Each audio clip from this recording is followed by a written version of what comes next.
this video, I want to explain the fundamentals of the different tennis grips to you. The grip is actually a lot more important than most players realize because it influences the angle of your racket face. It influences how open or how closed your racket face is, and it therefore also influences your ideal swing shape. Now, in order to describe the different kinds of grips, players and coaches often use terminology like the continental grip, the semi-western grip, or the western grip. What I've found is that this terminology actually confuses people, and there's a better way to look at tennis grips. Okay, so the grip actually has 8 sides to it. I've put some numbers on here, and you can see the top bevel is right here. Number 1, number 2, number 3, and number 4. Those are all the bevels we're going to worry about for now. For the left-hander, it goes the other way. Bevel number 1 is the same, number 2, and number 3 here on the side. Now we need to measure the relation of our hand to the grip. In order to do that, we're going to look at the index knuckle and the heel pad of the hand. Let's have a look at some forehand grips. We're going to focus on the index knuckle right here as the reference point. The index knuckle is the most important reference point and the one that I use most of the time.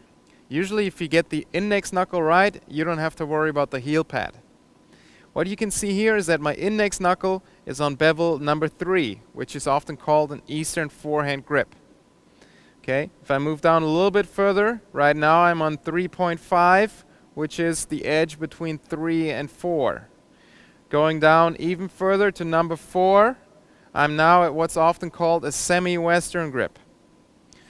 Anything further down is called a western grip, 4.5 or even 5. These are very extreme grips that I do not recommend any of you guys use.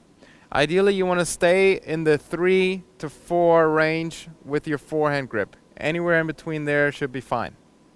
Okay, let's have a quick look at the grips for the one-handed backhand, at the possible ranges here. The range is actually very small that I recommend. As you can see right now, my index knuckle is on bevel 1.5, just between bevel 1 and bevel 2 on the edge. This is the grip that I would recommend that you guys start out with. Now, if you've been playing for a while, you can move over to bevel number 1, which is going to help you deal better with topspin shots and high bouncing balls. Now let's have a look at the grip that I recommend for the two-handed backhand. As you can see here, my right hand, the index knuckle is on bevel number 2, over to the right side of the grip. Okay, now I'm going to put the left hand here on bevel number 3, counting the other way for the left-hander. Okay, so the grip's going to look like this. Bevel number 3 for the left hand, going the left way, and bevel number 2 for the right hand. Last but not least, let's have a look at the grip for the serve. As you can see, my index knuckle is on bevel number 2. This is called a continental grip, and it is the grip that I recommend for the serve. Only if you're a beginner, it might make sense to start off a little bit further to the right on bevel 2.5 or 3. That's going to make it easier to get the ball in the court in the beginning. But as soon as possible, you want to try to move to a grip on number 2. Alright, so much on the basics of tennis grips. Now, good grips are an essential part of good tennis strokes. So go ahead and check up on your own grips.